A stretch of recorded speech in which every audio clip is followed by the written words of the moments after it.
Now, into the ticket office of Disneyland. Oh boy, let's do this. Don't think the CIA is going to be trying to hack your second-gen iPod. I didn't think so. There might have been a lot of illegal music on there. I wouldn't doubt it. But, I mean... You were supposed to bring death to the flagships, not join them. Google has found a new way to piss me off. iTunes is a constant source of embarrassment. Behind-the-scenes camera crap. May I present to you the cat? I am the dog. I can't do it anymore without laughing. I was going to do the whole thing. Welcome, everyone, to the Calling All Platforms podcast. I'm your host tonight, Caleb, and I'm here with Landon. Hello.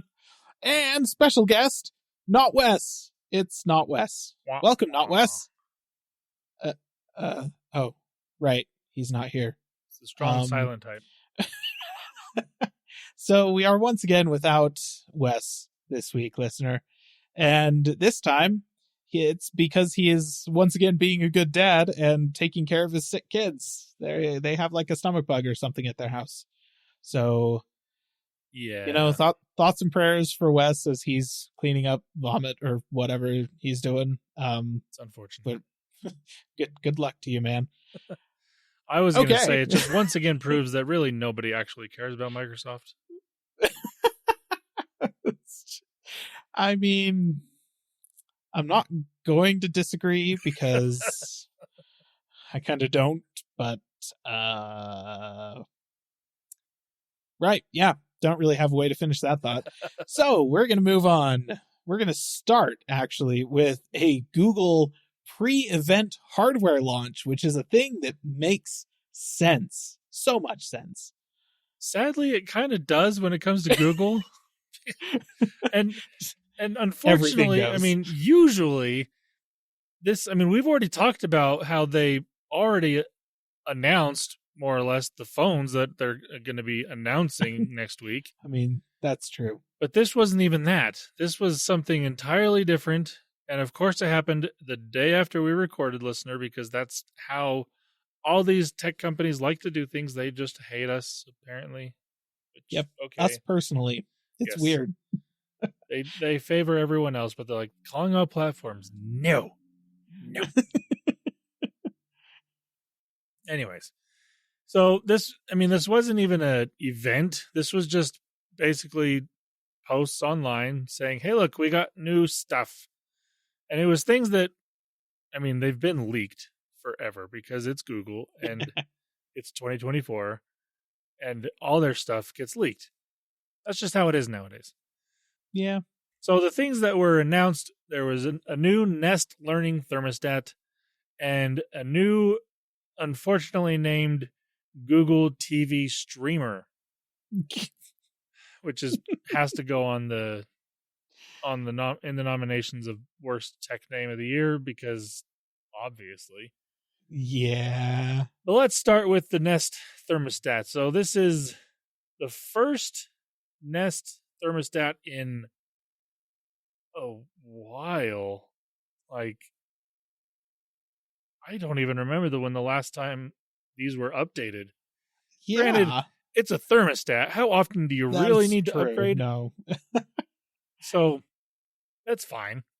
But this is the 4th generation Nest Learning Thermostat. The biggest differences here are in the looks of it. Obviously, they changed a little bit.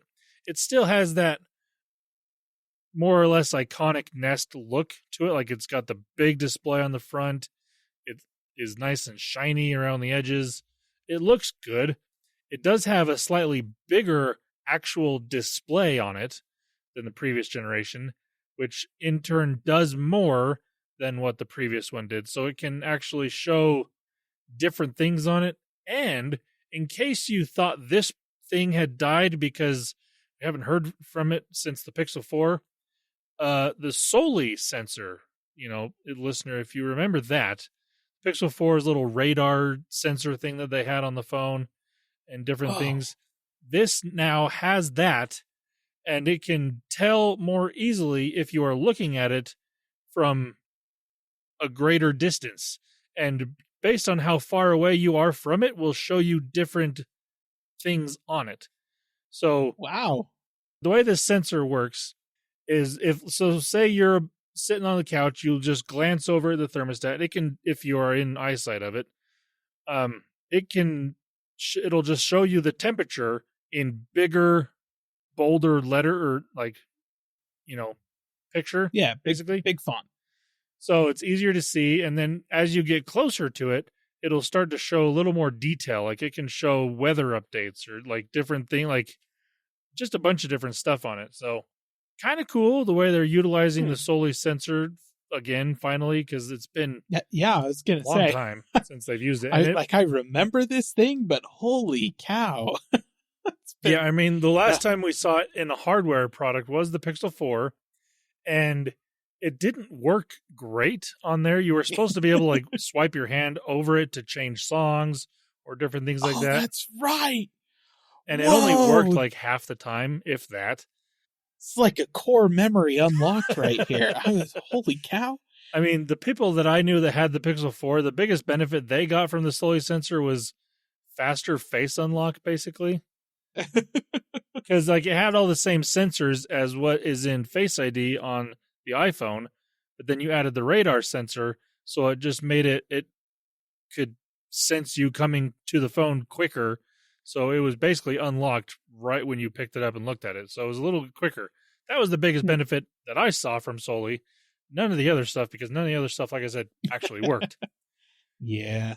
But I do think this is actually a pretty interesting and cool way of utilizing those sensors. So we'll actually see how it functions in real life when people get their hands on this thing. But it's one of those, like, if you already have a Nest thermostat, you probably don't need to upgrade to this unless you have like the first or second generation one. Then maybe. But like, I have the Nest thermostat, I think it's the Nest E. It was the one that's like all white and like a clouded display on it, and it actually fits in a little better with where I have it. And I with most decor, let's be honest, it fits in better with most decor. Yeah.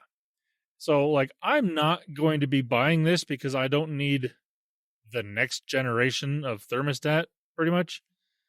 But if you are in the market, then this is now available. The price on this, let me find. It's free! Yay! That would be a bizarrely altruistic move on Google's part. And actually, let's be honest, if Google starts giving away free smart home devices, listener, maybe don't get those, because there's a reason they're free. Google's still making money off of it. They're just not making it from you, which would suggest that you are, in fact, the product they are selling. I mean, that's always been the case, so, It's true, but even more so in that case. Just, don't do that. Same goes for Amazon. Oh, definitely for Amazon. So the new Nest Learning Thermostat is $280, which is on par for what the higher end version has been for a while. They do still have the older version at $139. So, a little bit different look to that one, but I think they all look really good. They come in multiple colors. So, if you want to try and match your decor a little bit better, then there's the option, I suppose. But yeah, that's the new Nest Learning Thermostat. I heard somewhere that, so some part of the problem with some older homes is they didn't have a specific wire. I can't remember which wire it was that the previous generations of the Nest thermostat needed for, I don't even remember what it was for. But this one is supposed to be able to work either way, whether it has that wire or not, and it'll still do all the same stuff that it is supposed to do. So if you know what I'm talking about, because I obviously don't, then good for you. Yep, there you go. So, well, I'm still sitting over here on the cheapest dumb thermostat that I could possibly get my hands on, and I don't think I'm the target audience for this thing. That's like my thermostat costs less than $20. And that is not a bad thing, honestly. One thing I did fail to mention is this thermostat does come with one sensor that you can put elsewhere in your house. Like previously, you had to buy those separately. This one does come with one sensor. So there's the sensor obviously built into the thermostat, and there's one additional one that it comes with that you can put somewhere else. Then if you want to buy more than that, there are, I want to say they are either $30 or $40. Then you can buy a 3-pack for a little bit of a discount. That's not too bad at all. No, it really isn't. So if you want multiple sensors to be able, like say your thermostat is in a really dumb location, like next to a window where it's going to be in the sun and it's going to be reading hot, put a sensor somewhere else so it actually will turn on in the right times. Yeah. And not be running constantly. I'd imagine that even if you don't have like a fancy zoned HVAC system, you could still like put multiple sensors in various places in your house and then have the thermostat activate based on an average temperature instead of a specific local sensor, which would be good. So that if you have one sensor that's an outlier or something like that, then it's not going to screw up the your entire HVAC system. And I don't know, maybe it can set off a fire alarm if suddenly one of the bedroom sensors spikes to like 100 degrees or something. That would be nice. You know, you'd think. I don't know if this is the case or not, but I would really hope that there's an option in there if you have multiple sensors and you don't have one of those fancy HVAC systems that, can change the temperature in individual rooms, because most people don't. No.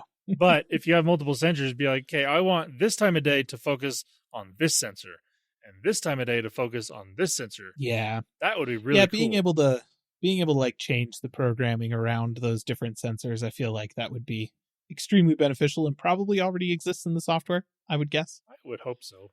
Otherwise, why are they calling it the learning thermostat? I feel like that would be a bit of a misnomer if it's not able to learn what you want it to do. I mean, that is the premise behind it, but I will, in my experience, it's not great. Yeah. I mean, I'm still sitting, like I said, on a dumb thermostat. I just set a temperature and then just walk away. It's okay. It works. I mean, I could do that with this one. I can make it so it just, at this time, go to this temperature. At this time, go to this temperature. I don't, because I don't know why I really need to. It'd be much better. Instead of every time I walk past it, no, I don't want it to that. Go back down, please. Anyways, on to the, as we already mentioned, unfortunately named Google TV streamer. This is basically a Chromecast, but a set-top box type situation. For reasons. Yeah. Does anybody know what those reasons are? Well, have you figured that out yet? I don't know what Google's reasoning behind it is. The only thing I can think of is, like, the benefit here is you have more ports on the device. So it's got built-in Ethernet port, which is nice. It's got an HDMI 2.1 port on it as well. It's got USB-C for different things. So it's got different ports built into it, whereas like the Chromecast dongle thing did not have those ports. If you wanted Ethernet built into the Chromecast, you had to buy a separate charging brick that had Ethernet into that. Oh, yeah. It was kind of a pain in the butt. So this has it built in, which is nice. They're also kind of wanting this to be your Google Home, like smart home hub type situation, which I actually think is really cool. So inside of the UI, you can like do all of your Google Home stuff through the Google TV streamer, which is really cool. So on your TV, you can look, if you have cameras set up, you can look at all the cameras through the TV. You can look at the thermostat information through, like all this stuff that's into the Google Home app, you can now do on the TV, which I do think that is really cool. I like that a lot. Yeah. Something I'm surprised Apple hasn't done yet. They have, sort of. Like with Apple, the Apple TV can function as the home hub for your Apple TV smart home devices, your Apple TV smart home devices, your Apple compatible smart home devices, HomeKit. That's what it's called. Your HomeKit devices. Yeah, that is integrated into Apple TV. It's just that, as with most things in the Apple ecosystem, you don't actually have direct control over a lot of the stuff in HomeKit. Yeah.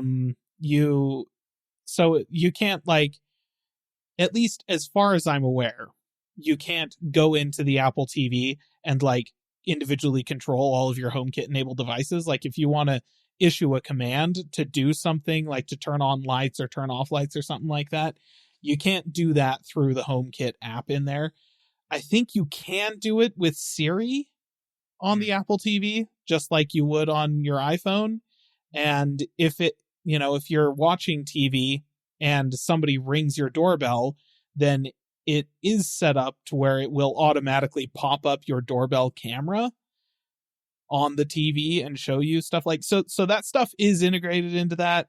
And in that way, this is making, the Google TV experience more like an Apple TV, less like just a streaming stick. It is more than that. So Gotcha.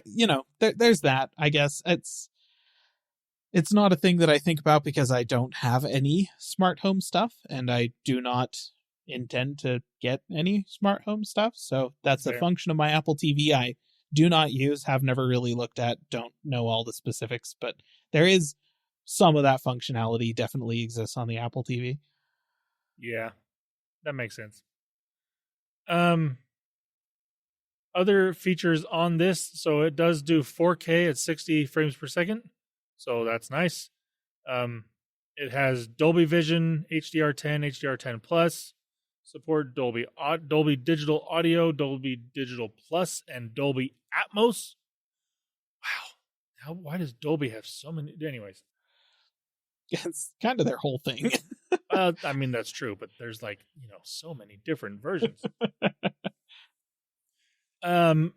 It's got 4 gigs of RAM built in and 32 gigs of storage. Interestingly, it's using a MediaTek MT8696 processor, which is about 4 years old, I think. So yeah, but it's just strange. Streaming. That's fine, probably. Yeah, but at the same time, it's like, okay, you're giving us this now.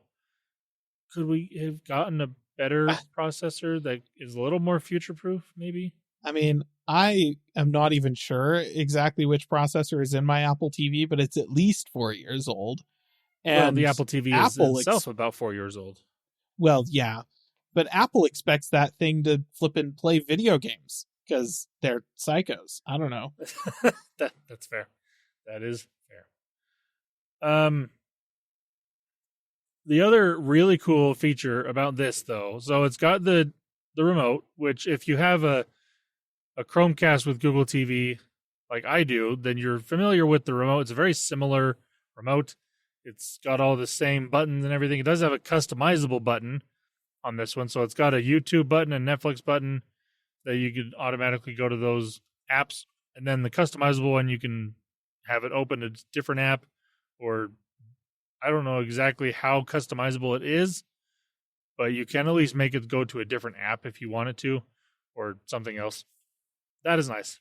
But the coolest feature about the remote is if you happen to lose it on the Google TV streaming box, the actual hardware part of it, there's a button on the back of it you can push, and it'll make the remote start ringing so you can find it, which is fantastic. Apple, if you steal nothing else from this thing, that, please.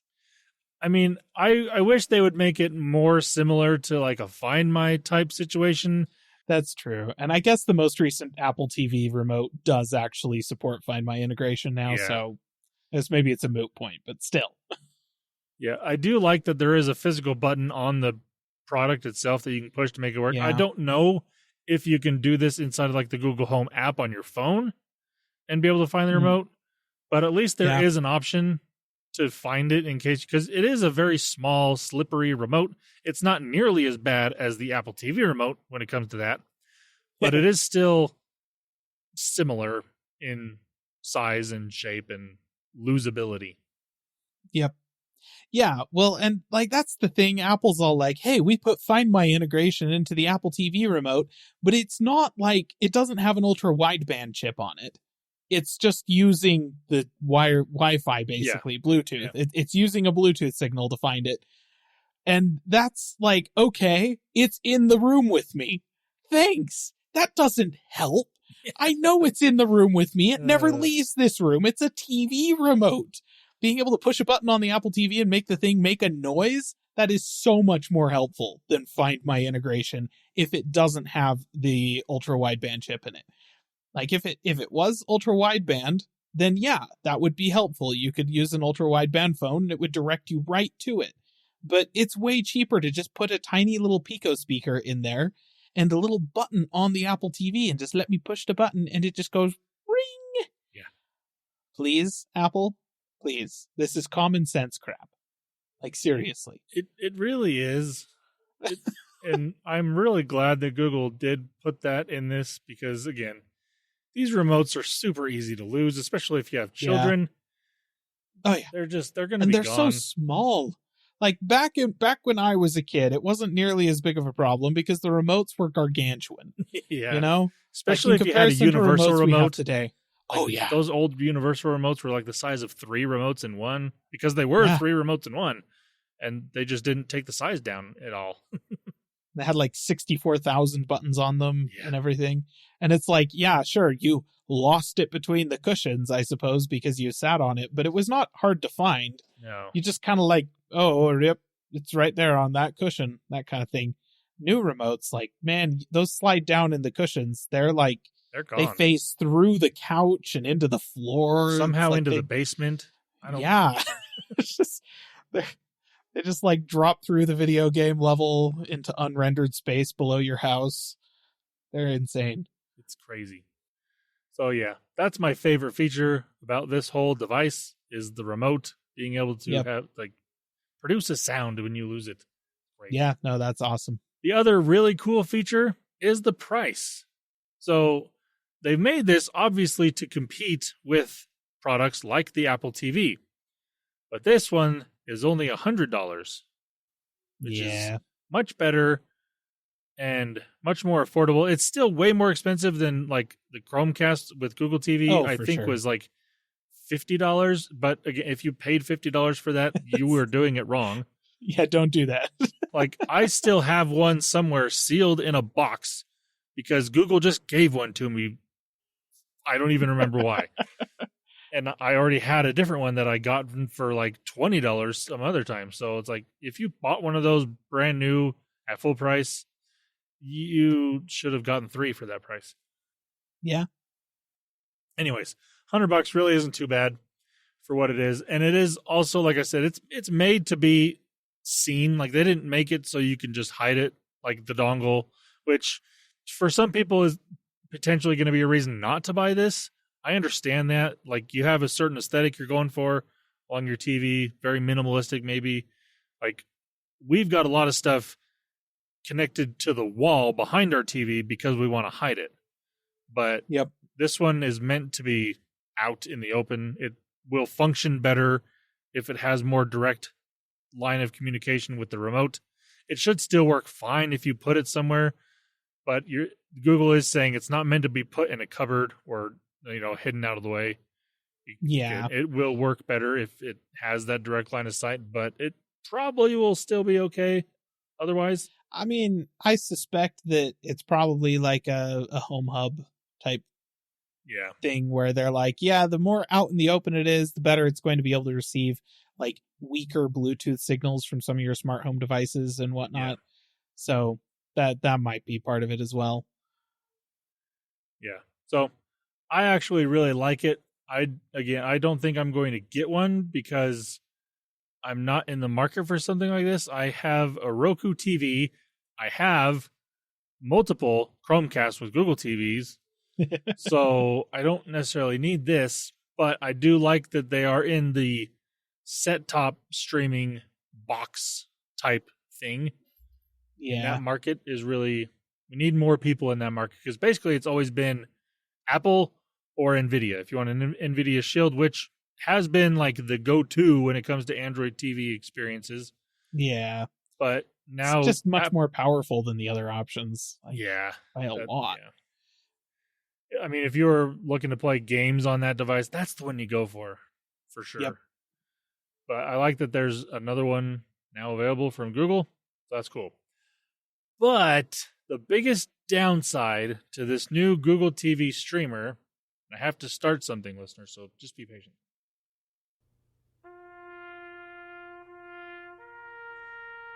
Because of the TV streamer, another product has been killed off by Google.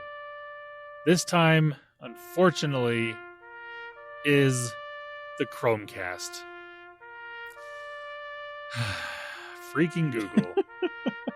Some things that you kill off make sense. Some things that you don't kill off don't make sense. And then there's things like this. The Chromecast. Probably your most popular hardware product to date. I would say by far. I mean, I don't know. Probably. I don't have numbers. Yeah. But I can't imagine anything else is even close. yeah, I know so many people that bought even the original Chromecast. When it first came out, I knew people that waited in line to get those things, and they sold out fast.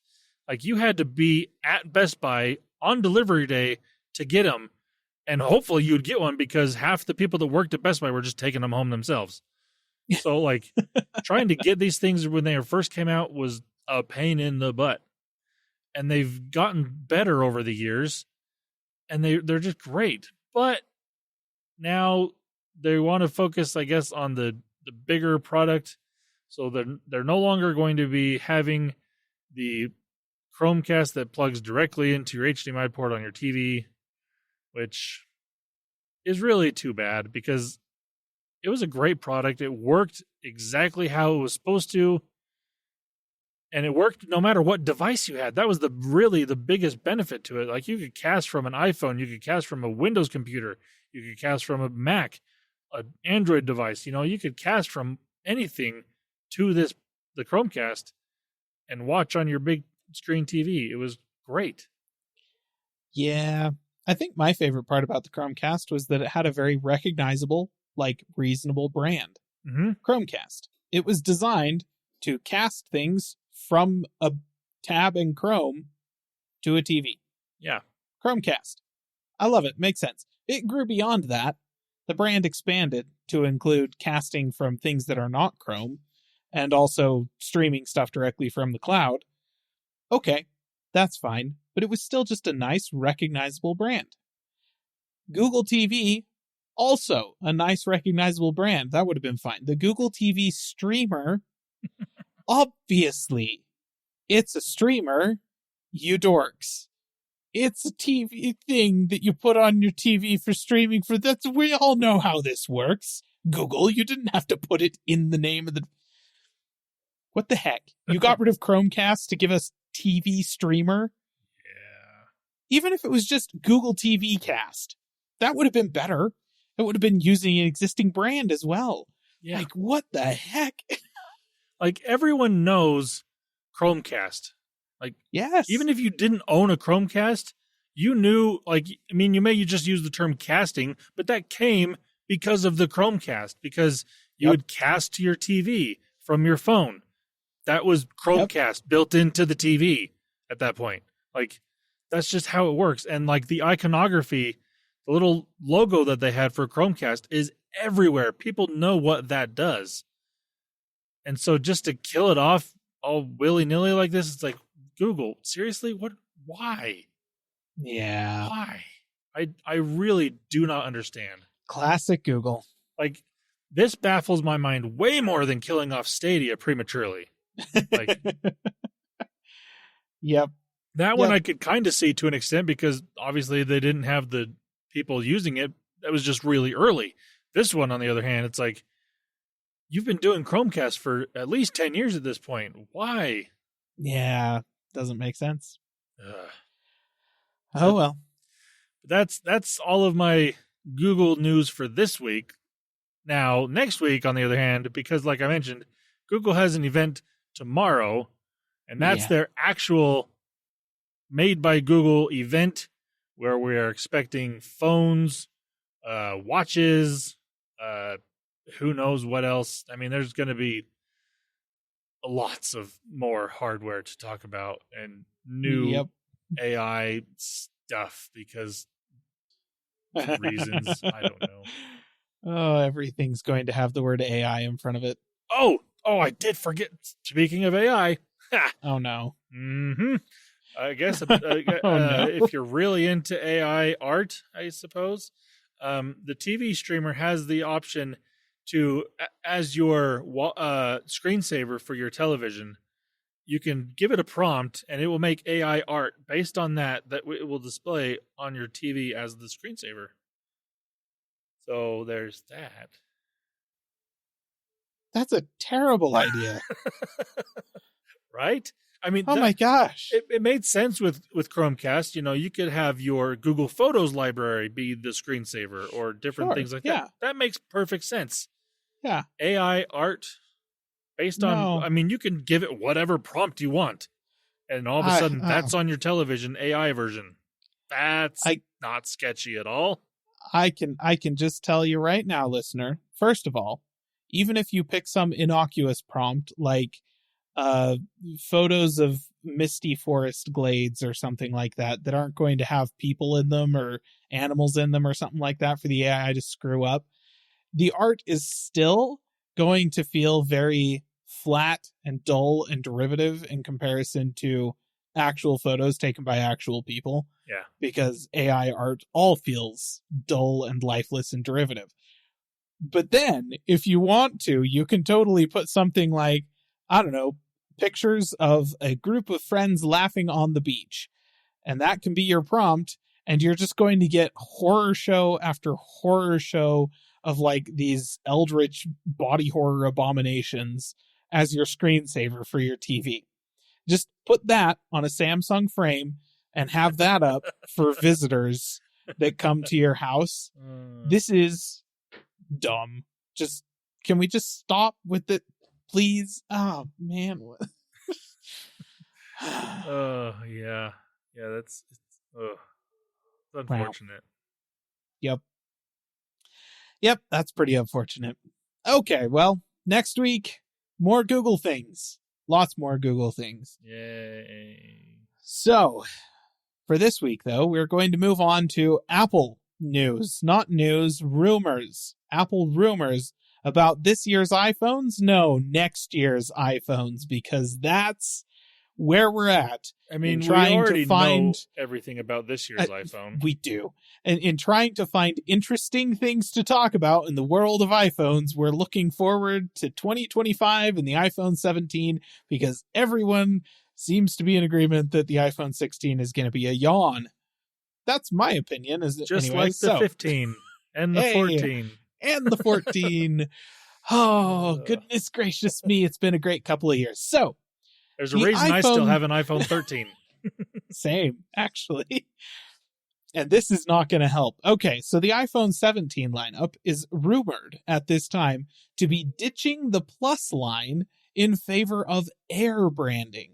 So instead of, because over the past several years, the Plus iPhones and the mini iPhones have all been commercial flops, evidently. They're just not selling very well. In order to try and differentiate something else from the standard iPhone, they're going to have an iPhone Air that's going to be thinner than the normal iPhone, but otherwise uses the same hardware, much as how the MacBook Air was thinner than the MacBook, but otherwise used the same hardware. Oh, wait, no, that's not how that worked at all, actually. It had a whole bunch of hardware differences. Wonder if that's going to have any problems. This makes total sense because literally everyone I talk to constantly asks me, when are these companies going to make thinner phones? That's the only thing anybody wants is a really thin device. That's the biggest thing. It's not battery life or bigger screen. No, they want thin.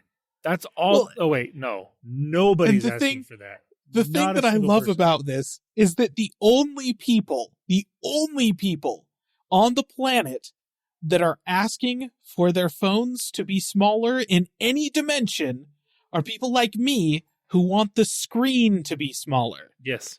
Those are the only people. Nobody is out here asking for a thinner iPhone, Apple. Just like nobody was out here asking for a wider, larger screened normal iPhone when it was like $100 difference from the regular Pro. And everyone was like, nah, I'm just going to go buy the Pro iPhone at that price. What the heck?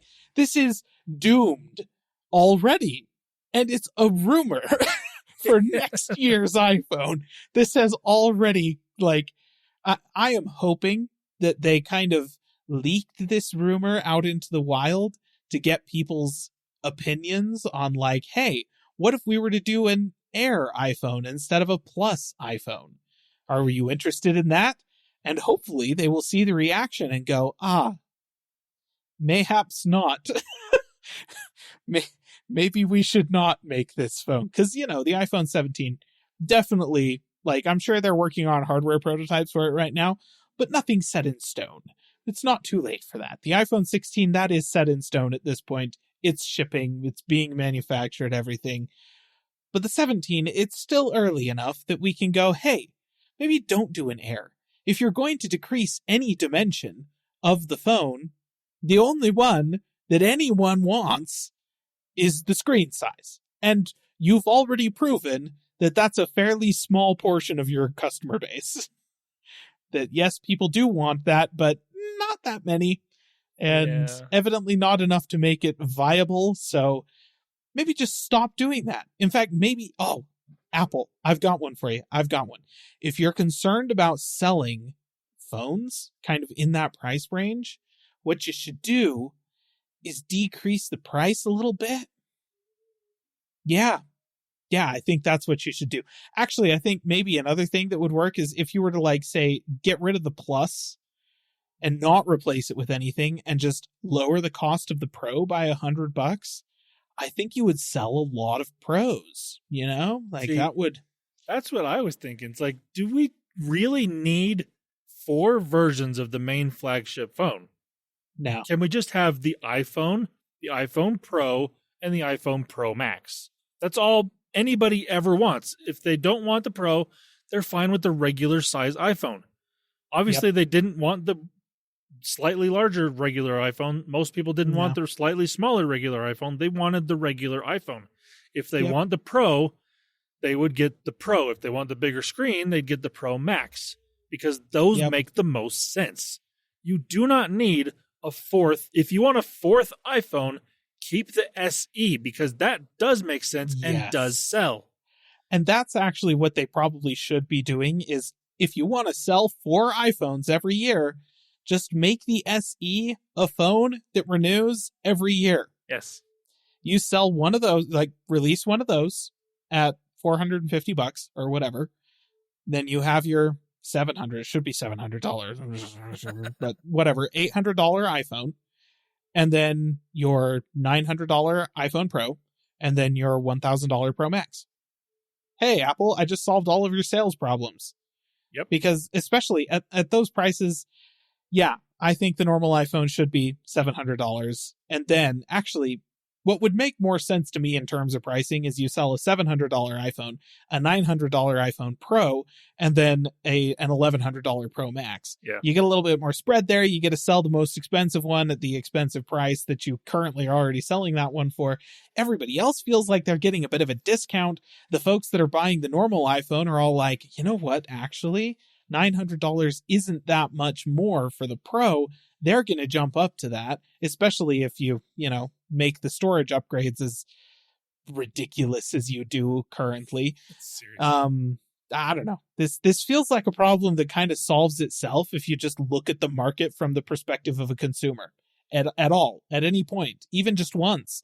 Yeah, seriously. Apple. And if they really desperately want to have some sort of branding that's dumb, because they do, you can have the iPhone SE, then the iPhone Air, and then the iPhone Pro and Pro, do it that way. I mean, that's true. They could totally do that. It's not like they sell a MacBook anymore. Yeah. We just have the MacBook Air and the MacBook Pro, and it's like, freaking, what's the point? Oh, man. I'm kind of surprised that they haven't done... And then we've got the Mac Mini and the Mac Pro and the Mac Studio. So I guess the iMac is the normal Mac, but it's still called iMac, not just Macintosh. So Yeah. I don't know. We just don't need any standard whatever. Everything's got to have a separate brand associated with it. I mean, Anyways. honestly, the only reason they should go to an iPhone with the Air branding is if they partner with Nike, you know. Which they have done in the past. I mean, they do it with the Apple Watch. Why not add the phone, Yeah. you know? Yeah, Make a there bundle. You get the phone and the watch, and it's the app, the iPhone Nike Air Watch SE Max. Yep. That would not be worse than any of their currently branded products that I can think of. So, yeah, Seriously. it would fit right in. Uh, All right. We're going to move on from Apple news. Hey, Apple news. Not any. There's none.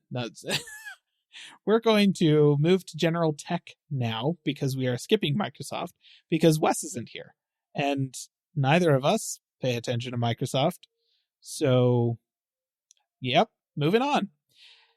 AMD's Ryzen 9600X and 9700X have launched to a great and tumultuous meh. So this is obviously not the highest end chips in AMD's Ryzen 9000 series, and the rest of the chips were supposed to be out by this point, but it depending on which insider you believe, either AMD had manufacturing issues with the higher end chips, the 9800 and the 9800 and 9950X, which I'm pretty sure are the only two that they are releasing. Those are coming out later this week.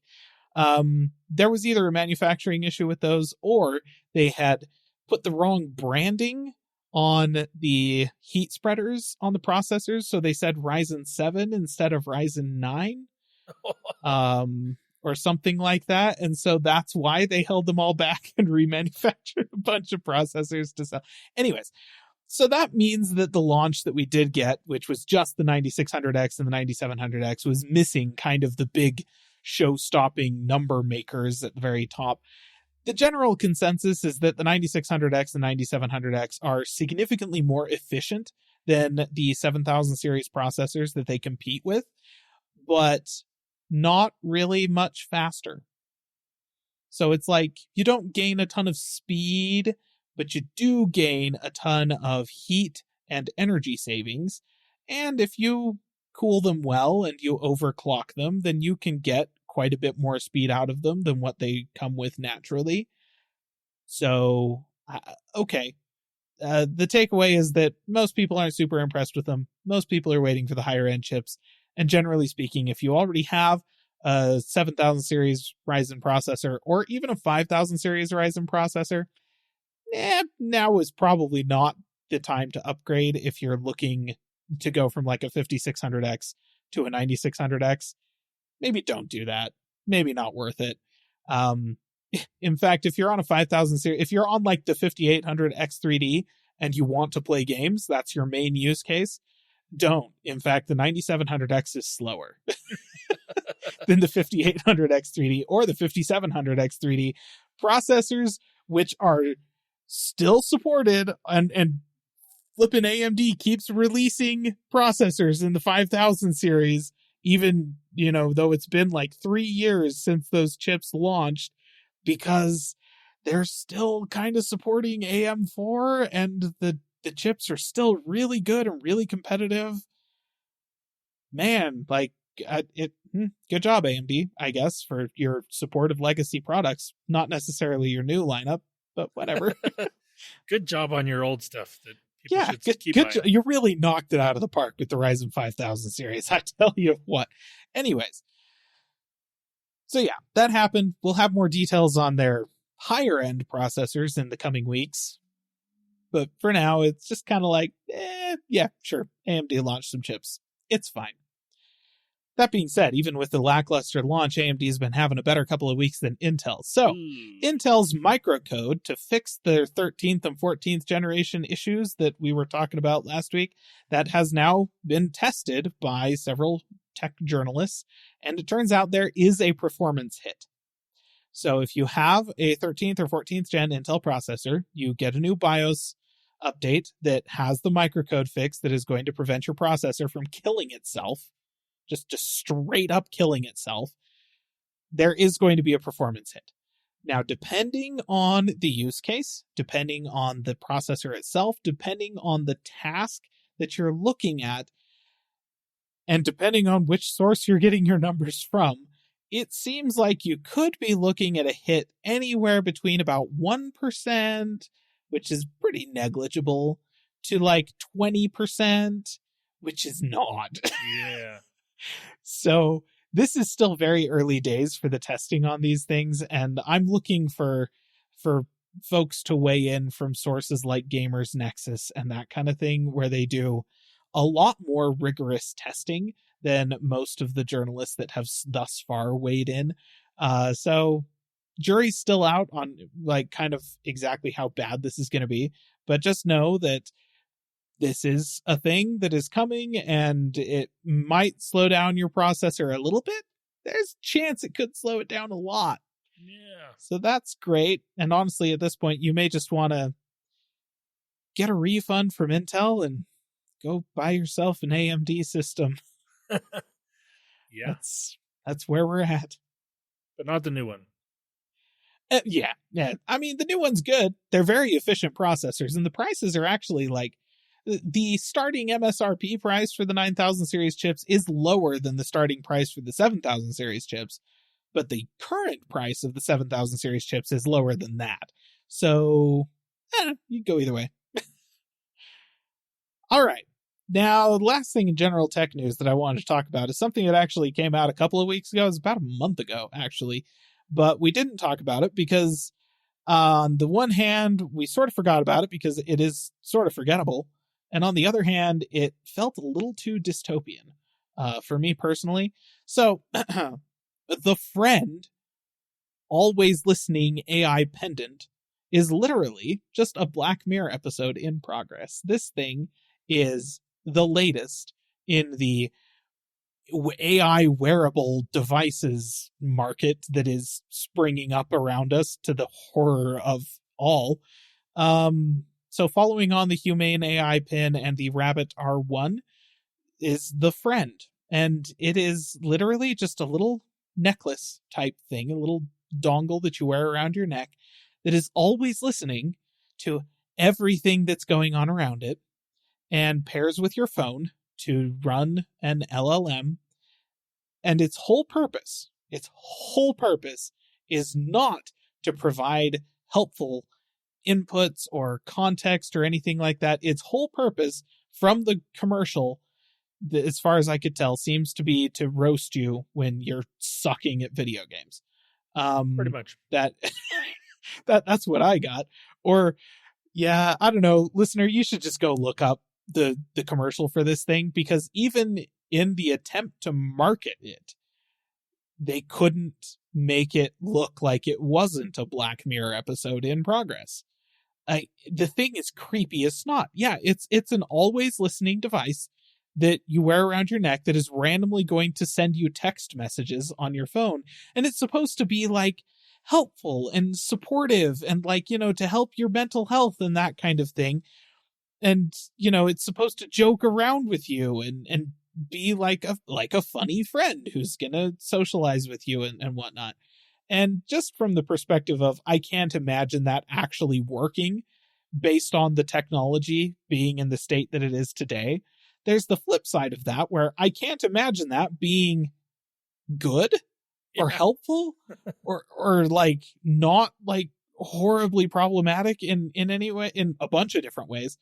In fact, I can't remember who it was that I was listening to mentioned this on YouTube. It was a really quick thought they just kind of threw out there in like a YouTube short or something. So not a lot of time to actually get into a discussion of it. But boy, did it ever start me thinking. Just the observation that this thing, by its very nature of design and the very, like, the base fundamentals of large language models as they exist today, cannot disagree with you. And I'm like, oh, so it's just a yes man, just surrounding yourself with yes men. That's what this thing purports is going to be a good, helpful companion to you.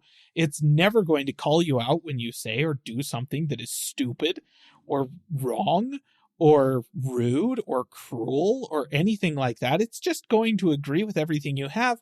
It's never going to argue. It's never going to suggest that you go to a different place to eat than the place that you wanted to go to eat.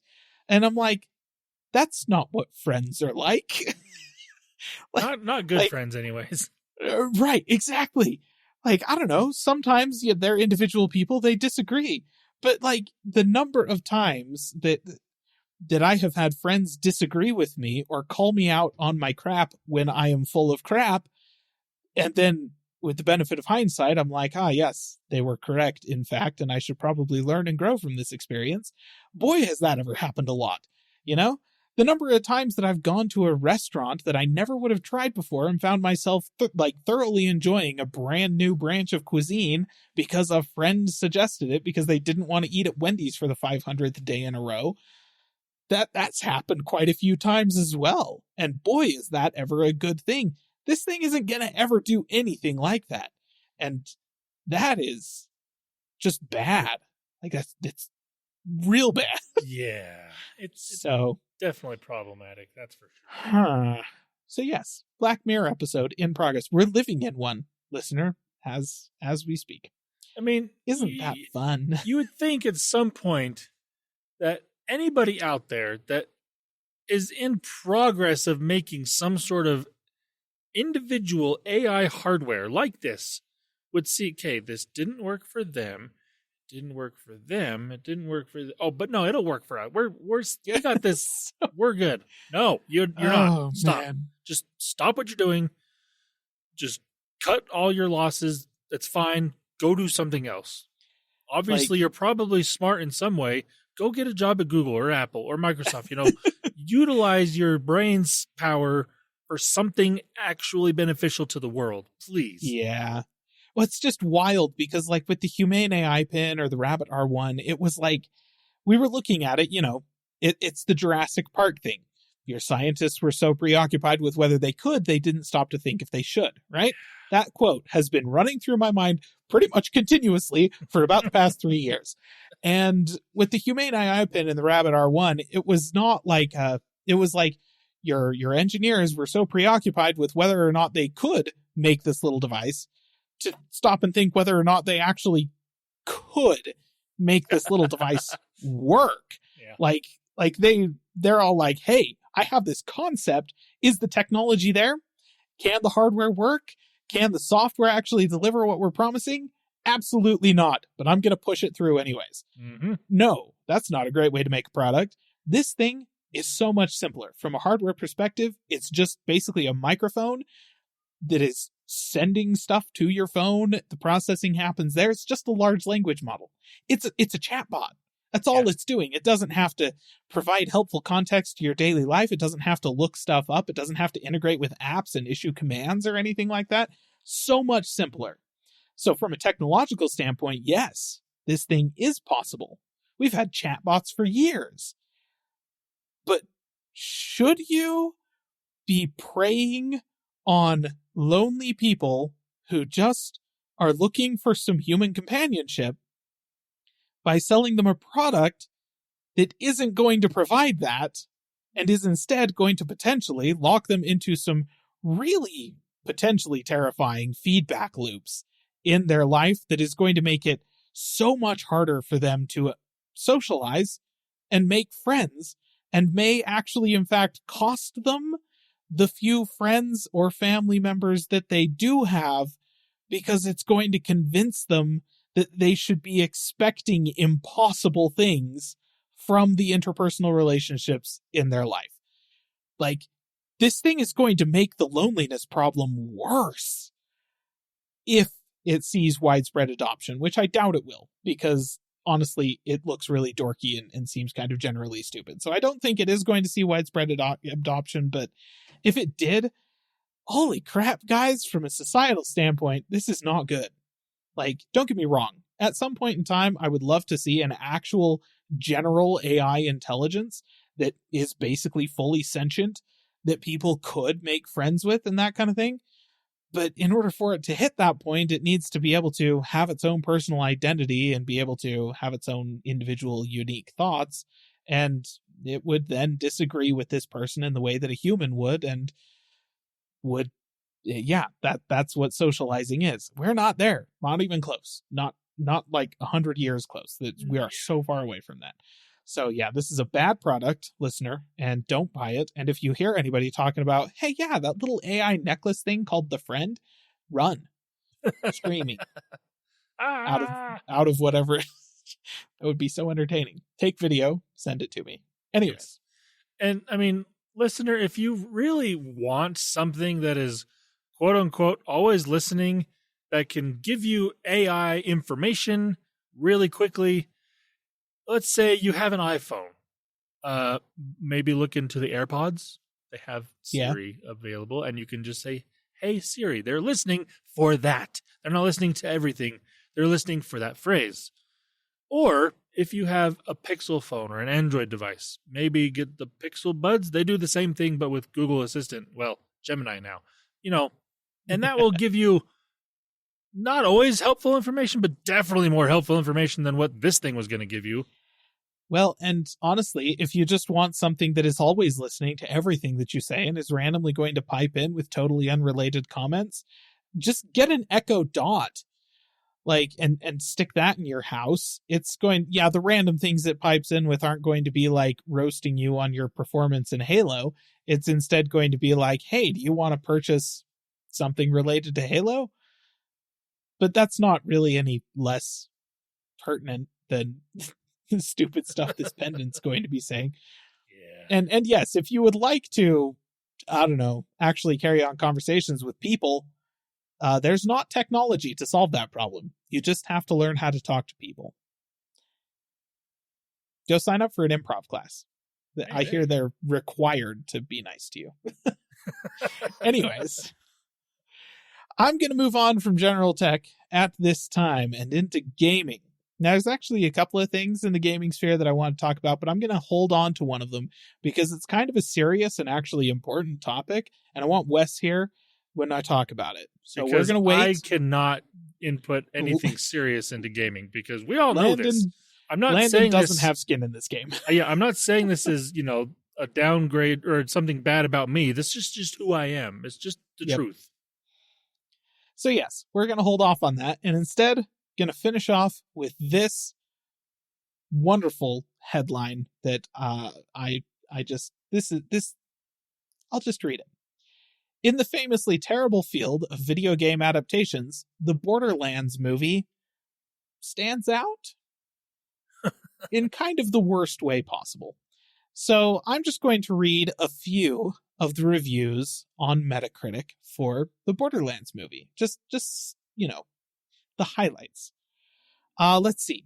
All the edges have been sanded down so it can be safe and mainstream, but they went too far and there's almost nothing left. It is technically a movie based on Borderlands. Not much else. You can see the jokes, but most of them don't land. Let's see. So drearily routine and slapdash that even an AI would deem it too plagiaristic. Nothing that works about the games has been adapted intact in this ugly, boring, truly inept piece of filmmaking. A movie that was mostly shot years ago and should have been shelved even longer. Like, maybe forever. Let's see. An insipid mishmash of trite genre tropes, Borderlands is devoid of any real edge.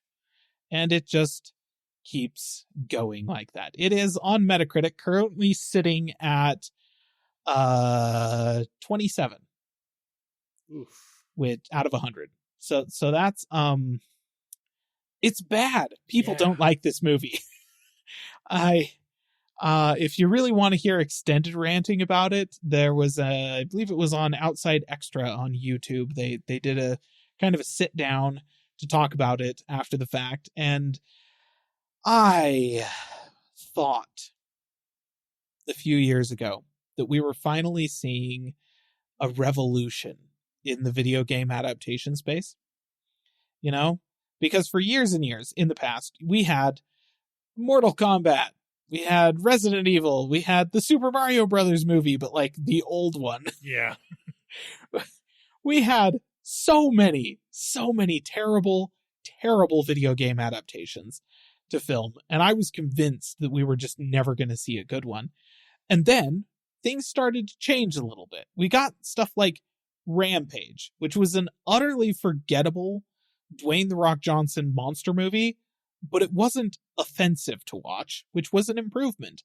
We got the newer Tomb Raider, which like very generic Indiana Jones clone, but it had some good moments, and I was like, okay, these are like all right. I can almost recommend these to people that just want to turn their brain off and have a nice fun popcorn flick. But then we got stuff like Detective Pikachu and the first Sonic movie. And I'm like, actually, those are decent. Those are okay movies. Like, those are pretty good. And then we moved on to like prestige streaming stuff and got like The Last of Us and Fallout, which have been widely critically acclaimed. Everybody loves them. I'm like, oh my gosh, are we finally getting to the point where video game adaptations aren't going to suck? And now Borderlands has come out, and it's like, oh, no, we just got lucky a few times, I guess. To be fair, the Borderlands movie has apparently been, quote unquote, in development since like 2005 or something like that, shortly after the first Borderlands game came out. Like, it's been a long time. And that is, in video game parlance, what we would refer to as development hell. Hollywood has a different name for it, but that basically just means that the project is sitting there without any consistent leadership, without any consistent creative input, and it keeps just getting cycled over and over and over again, usually because somebody owns the rights to it, and they're not willing to give them up and let somebody who actually has an idea use them for something.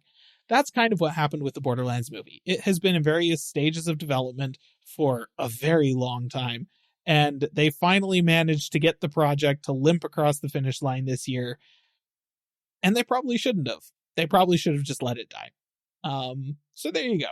I just wanted to mention that because, don't get your hopes up, listener. Just because Fallout did really good, for every Fallout, there is a Borderlands. For every The Last of Us, there is a Halo TV show. We're not actually in the Hollywood video game adaptation renaissance right now. We have a couple of good ones. Just enjoy those. Don't watch the other ones. So there you go. That's my gaming news for this week. And listener, I think that is actually going to bring us to the bottom of the podcast, unless Landon has one more thing. Nope, not this week. Well, alrighty then. In that case, listener, we're going to sign off. If you would like to get in contact with us, you can do so on our website at callingallplatforms.com. You can get in touch with us on our social medias. We're at CapTechPod on Twitter or Calling All Platforms on Facebook. You can also email us at podcast@callingallplatforms.com.